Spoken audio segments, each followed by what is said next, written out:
I almost lost everything because I couldn't open a damn book. Not because I was stupid, not because I didn't care, but because every time I reached for it my hand would hesitate, and in that microscopic pause a voice would whisper that maybe the discomfort wasn't worth it, that maybe tomorrow would be easier, that maybe I could get by doing the bare minimum like I always had. That voice was a liar.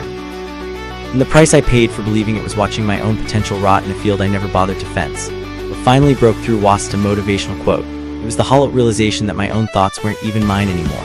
I'd scroll for an hour and couldn't recall a single idea that had entered my brain. I was a container being filled with other people's noise, and when it came time to pour out something original, an essay, a solution, a critical analysis, I was empty. That's when I understood something brutal. If you can't control your attention, you can't direct your life.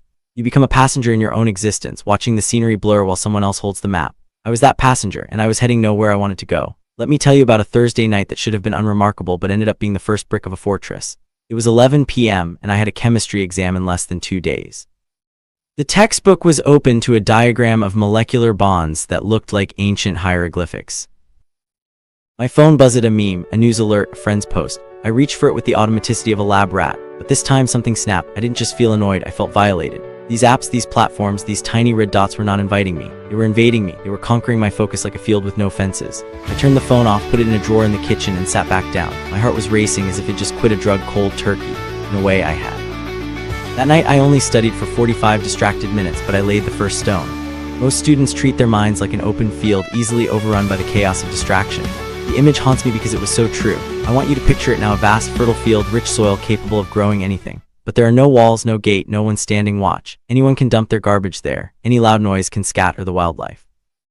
Any strong wind can flatten the crops before they take root. That was my brain. That is, for so many of you, your brain right now. And we wonder why we can't remember what we read, why we reread the same paragraph 5 times, why the anxiety builds to screaming pitch because we feel perpetually behind. We're not stupid. We're undefended. Building a fortress for your focus is not about becoming an isolated monk. It's about learning to guard what enters your mental space with the fierceness of someone defending their future.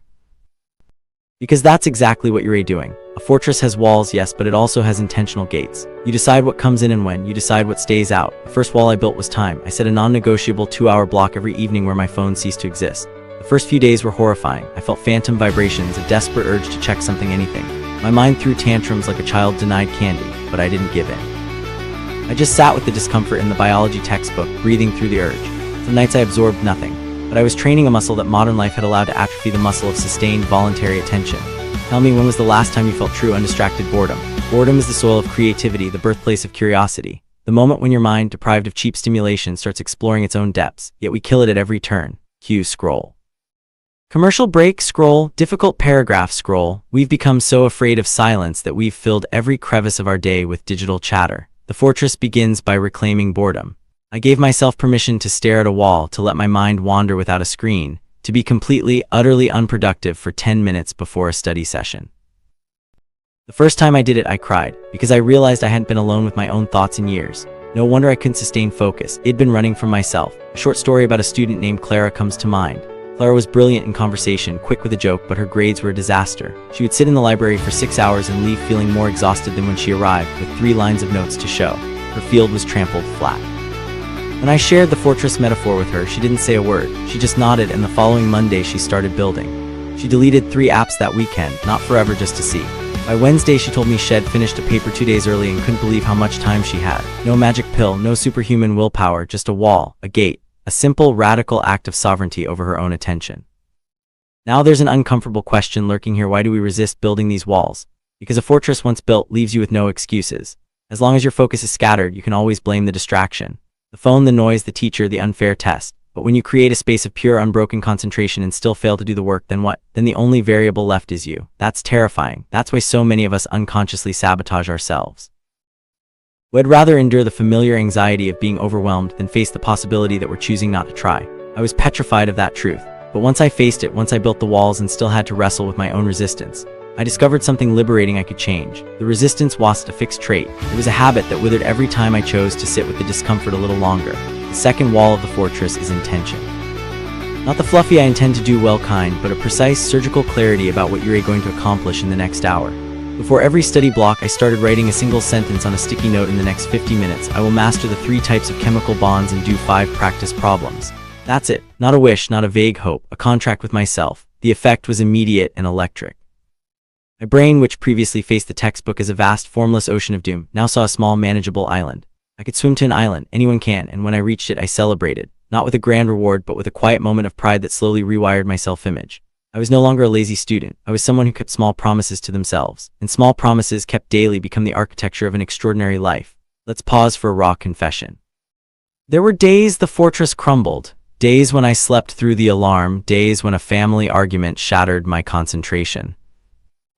Days when I simply didn't care. I beat myself up mercilessly at first. A single failure felt like total annihilation. But here's what the perfectionist narrative never tells you: a fortress isn't ruined by a crack in one wall. You repair it. You learn where the weakness was and you reinforce it. The goal is not an unblemished record. The goal is resilience. I started tracking not my perfect days, but my recovery time. How fast could I get back on track after a slip?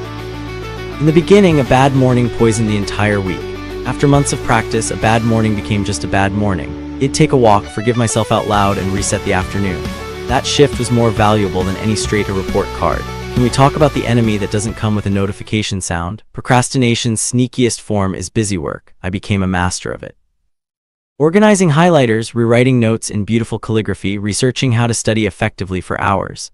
All of it felt like studying, but none of it was. The mind, when faced with a truly hard task, will do astonishing backflips to feel productive without actually facing the difficulty. The fortress needs a third wall against this invisible intruder, the wall of honest doing. I started asking myself a brutal question every 20 minutes: am I thinking hard right now, or am I just moving my hands? If the answer was the latter, I stopped. I put down the pen, took a breath, and forced myself to explain the concept out loud to an empty chair. If I couldn't explain it, I didn't know it, and highlighters wouldn't save me. That practice alone cut my study time in half and doubled my retention, because true study is not about transferring ink to paper. It's about grappling with confusion until it yields. Another unexpected ally in building the fortress was physical space. Our environment is an externalization of our internal chaos. I spent a Saturday afternoon decluttering my desk, removing everything but a lamp, the book, and a glass of water. A curious peace settled over me. The visual silence quieted my mind. I know it sounds almost spiritual, but it's deeply practical. Each stray object is a potential distraction, a tiny thief of the attention we're fighting so hard to protect. I treated my study space like a control room for a high-stakes mission because it was. My future was on the line. And slowly, the external order began to shape internal order. The field was no longer a dumping ground. It was a garden with clear boundaries. There's a quiet, almost invisible grief that comes with this transformation. You start noticing how much of your old life was built on distraction. Conversations that were just noise. Relationships that were just mutual digital dependence. Hours that dissolved like sugar in water. The empty feeling wasn't just boredom. It was a mourning for a version of yourself that could have existed had you started sooner. I don't tell you this to sadden you. I tell you because that grief is a sign of healing. It's the emotional immune system waking up, recognizing the poison it once tolerated. Let it wash through you, then let it fuel you. The regret is proof that you now know better, and knowing better is the prerequisite for doing better. I want to paint a sensory image that kept me building on days I wanted to quit. Imagine your mind 6 months from now as a quiet, sunlit courtyard. The walls are high but not oppressive. They're aligned with shelves of all the knowledge you've genuinely internalized. There's a fountain in the center, a steady flow of calm focus you can access at will. No notification penetrates unless you open the gate. No external chaos disrupts the deep, satisfying work you're doing. You sit down and within minutes you're in the zone. The work is still hard, but the resistance is gone. This image is not a fantasy. It's a promise of what happens when you train your attention like a craftsman. I'm not there every day, but I've visited that courtyard enough times to know it's real. It's there for you too, waiting to be built brick by brick. The most shocking discovery in this process was that laziness, the label I'd worn like a birthmark, was never the core issue. Laziness is a symptom, not a disease. It's the body and mind's adaptive response to an environment of overwhelming stimulation and unclear goals.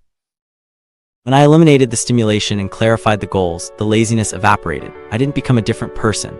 I became the person who had always been there, trapped under layers of noise. You might feel that way right now, buried under noise, convinced you're inherently broken, wondering if there's any point in trying again. There is, not because some motivational speaker says so, but because your brain is physically capable of rewiring itself.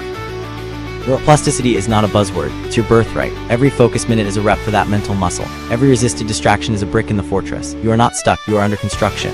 But what does this mean for you tonight when you close this video and face the silence of your own room? It means you have a choice that no one can take from you. You can continue to let every notification and minor stressor conquer your focus, treating your mind like an open field. Or you can start building, not with grand gestures, but with a single, sacred decision: I will protect my attention like the most valuable resource I own, because it is. Pick your first brick. Maybe it's turning off your phone for 1 hour. Maybe it's writing that single sentence intention. Maybe it's sitting in your chair, opening the book, and simply not running. The brick doesn't have to be impressive. It just has to be placed, and tomorrow place another, and the day after another. Soon, you'll look up and see walls where you once had only wind. You'll feel a stillness inside that you thought was lost forever, and when the next exam comes, you won't shake in fear. You'll walk in knowing you've already won the battle that mattered most, the battle for your own mind. Stop making excuses. Start building. Your fortress is waiting and your future is standing guard.